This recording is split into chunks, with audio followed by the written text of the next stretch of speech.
I wanted to get into, yeah, over the last couple of days, I dug into one of my books, Walking Your Blues Away. And, it occurred to me this morning, actually, as I was thinking about the day, that over the years, I've written a lot of these books on the air, or they've come out of things that I say on the air. I bounce the ideas off people on the air as I'm writing the books. And there's a lot of good stuff that I've written down that I just don't revisit often enough. And so, and this isn't like just some, and I hope this doesn't sound like me thinks he'd out to protest too much, but this is not like some, gee, I'm going to try and sell more of my books. The economics, for those of you who are writers, you already know this. The economics of being an author are pretty grim. You've got a book that sells for $10 retail, it sells for $5 wholesale. The author gets maybe gets 10% of that, so that's 50 cents on a $10 book, and they get paid a year and a half later. So if I can stimulate the sale of 20 or 30 copies of one of my books, it ain't going to make me rich, right? It won't even buy dinner. But so this is not about that. This is really about just going back and sharing things with you that I've done the research on, I've seriously thought about, I've organized into a coherent fashion. And the book that I want to spend some time with over the next week is a book called Cracking the Code that I wrote back in, when was this thing published? 2007 is when it was published, so I must have written this in 2006. And in fact, this was a book that we wrote on the air. We actually, I went through long rants on the air, and we had a person who transcribed parts of them, and then I sat down with an editor, and we cleaned it up. And it's all about using neurolinguistic programming in politics. And what is communication and what is political communication, and how does that happen?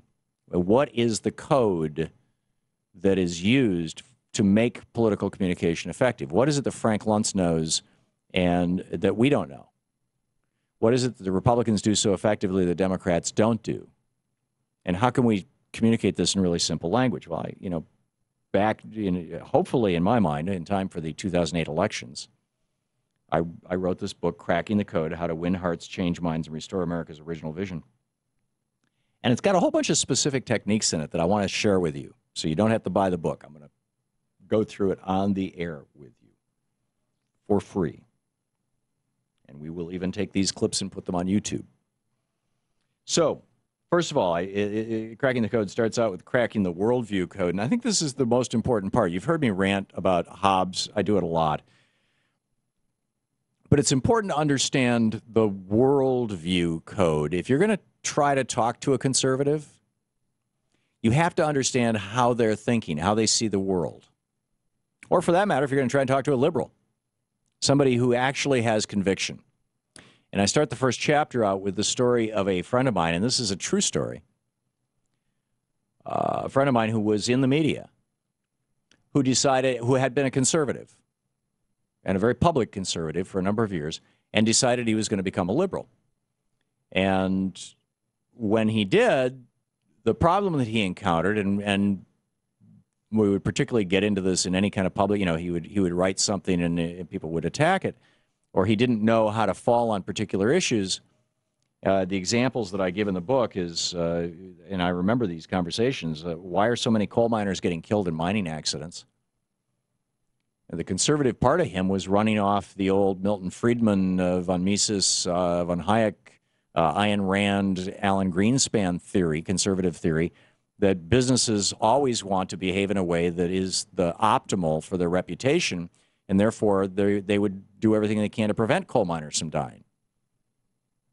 But the reality is that businesses answer, that's the conservative worldview. The liberal worldview from, millennia of dealing with kings and kingdoms and nowadays modern corporations that are just kings and kingdoms revisited, is that corporations by law are sociopaths. The first thing that they have to commit themselves to is profit. It's not to the people who work for them, it's profit. And so the people are secondary. And this is a consideration not just, by the corporations, but it's a consideration at law. And then the other one that I remember he got tripped up with, this friend of mine, was, why don't we teach music in schools anymore? And he was like, well, it's like schools should be run like businesses, shouldn't they? And I'm like, no, that's not the liberal worldview. That's the conservative worldview. The liberal worldview is that education should be dynamic. It should be interactive. We should be teaching the Socratic method. We should be challenging children. We should be teaching them how to learn rather than, well, if we're going to teach them how to memorize, there's some simple ways to teach kids how to memorize things. Teach them how to memorize. Teach them how to learn. There's a difference between memorization and learning. And most importantly, teach them how to think, how to critically evaluate things. So it didn't work for this guy to suddenly become a liberal because he thought he was just switching teams, right? Gee, I used to be on the conservative team. I knew all their bumper stickers. Now I'm on the liberal team. I know all their bumper stickers. But he still was carrying this conservative worldview with him. And to this day, I'm not sure that he's fundamentally changed his conservative worldview, although he still talks about being a liberal.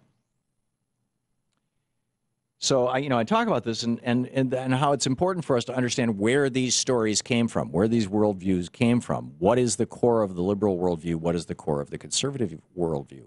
How do we crack that code? And why is that important? Well, obviously it's important for communication. And there's 4 stages in learning how to be a good communicator. And this is something that I'm going to be walking you through too, is we start out unconsciously incompetent, right? We have a debate with somebody, an argument with somebody, try to make a point. It doesn't get across. I'm not successful in communicating this to somebody. I don't know why. I'm incompetent as a communicator, and I'm unconscious of it. Then we learn something. Then you learn something. Somebody says something. You read a book.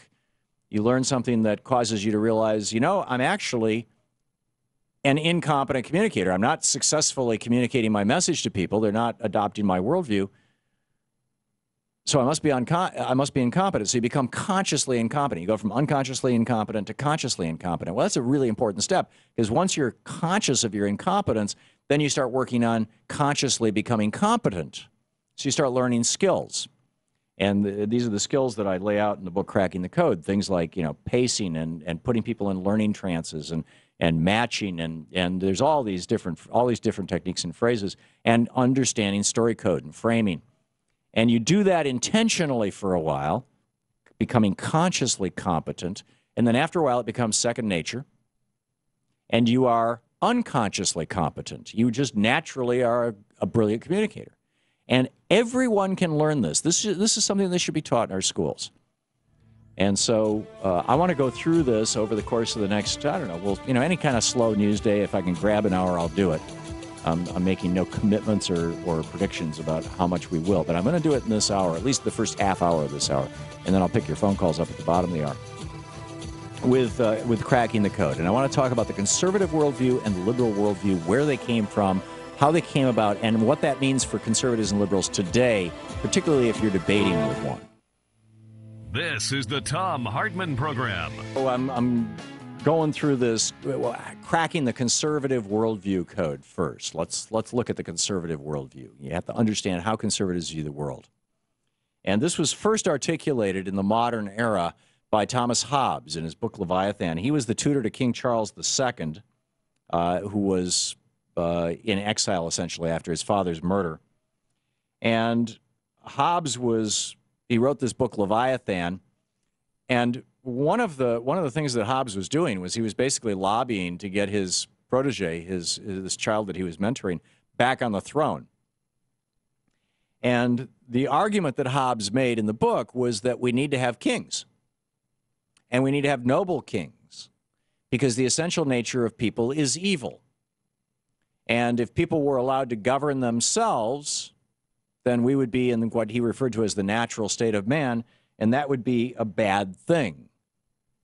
In fact, here, this is a verbatim quote, which is often quoted in books on conservative philosophy. You'll find pieces of it in Russell Kirk's The Conservative Mind and in writings of William F. Buckley and others. Thomas Hobbes in 1634 wrote, "In such condition," right, without people being ruled by the iron fist of church or king, the condition, he's talking about the natural state of man. "In such condition, there is no place for industry, because the fruit thereof is uncertain, and consequently no culture of the earth, no navigation, nor use of the commodities that may be imported by sea, no commodious building, no instruments of moving and removing such things as require much force, no letters, no society, and which is worst of all, continual fear and danger of violent death, and the life of man solitary, poor, nasty, brutish, and short. So that was a brilliant articulation of the conservative worldview. This is the natural state of man. And, it stood throughout much of the 17th century, the 1600s. And his student, Charles II, actually ended up taking the throne. And after 3 years, I believe he died. Maybe he was overthrown. But his brother, James II, who took over the throne from him, James II was such a maniacal power freak that the Brits kicked him out. This is called the Glorious Revolution of 1688. And before they'd let William and Mary rule, Parliament passed the first real British Bill of Rights. So it was interesting. Well, during that time, one of England's greatest philosophers, John Locke, wrote his book, Two Treatises on Government. And he, by the way, had been the tutor to James II. And Locke wrote in his two treatises, and I quote, "Man being born, as has been proved." See, he didn't believe this notion that God ordains good people and makes everybody else inferior, and he didn't believe this notion that the natural state of man is to be horrible.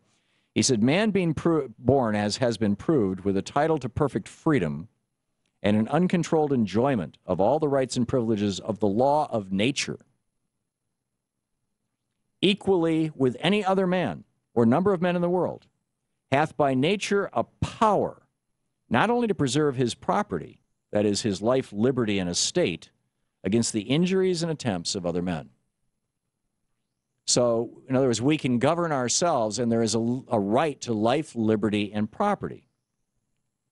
Now, Jefferson in his autobiography talked about how, the increasing oppression of the British led to the Boston Tea Party, which led to the American Revolution. In fact, just before the Tea Party, he'd written a book called A Summary View of the Rights of British Americans, which basically was saying, here's how to be a good British citizen. But then after the Tea Party, it was like, okay, we've had enough of this.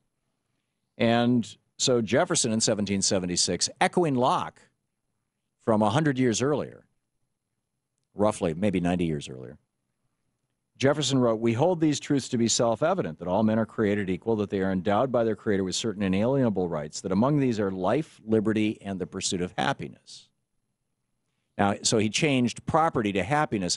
And then he gets to the second part of that sentence, which is the most important part that is never quoted on Fox News or by conservatives. Here's the entire sentence in context.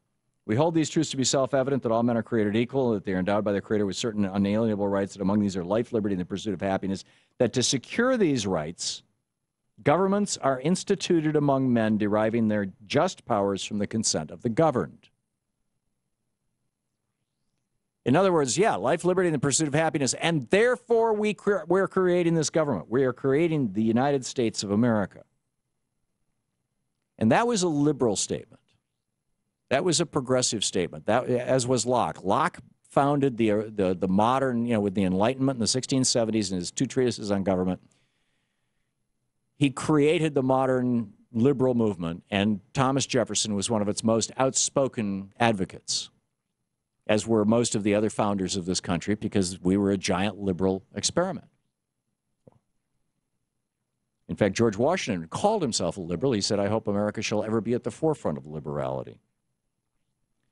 So what this comes down to is that one of the fundamental core differences between conservatives and liberals is that conservatives believe that, you hear them talk about the free market's going to solve all our problems. Paul Ryan, if you just turn everything over to the free market, everything will be wonderful. They believe that the marketplace should replace government. That they'd say, life, liberty, and the pursuit of happiness, and that to paraphrase Jefferson, they say to secure these rights, markets are instituted among men. Right? That's not what Jefferson said. So conservatives think that amoral institutions like corporations or churches are morally superior to evil humans. Whereas liberals believe that amoral institutions like corporations or churches or even government are inferior to humans. And this is a really profound thing. I mean, you read the preamble to the Constitution of the United States, it basically says this. We, the people of the United States, in order to form a more perfect union, establish justice, ensure domestic tranquility, provide for the common defense, promote the general welfare, and secure the blessings of liberty to ourselves and our posterity. It doesn't then follow with, do create a free market. It says, do ordain and establish this Constitution for our new government, for the United States of America. So there's your fundamental difference. That's the first code you've got to crack. You're listening to the Thom Hartmann Program. Call 866-987-THOM. From the first chapter of Cracking the Code, How to Win Hearts, Change Minds, and Restore America's Original Vision. We'll pick up your calls after the break. We'll get back to Anything Goes Summer.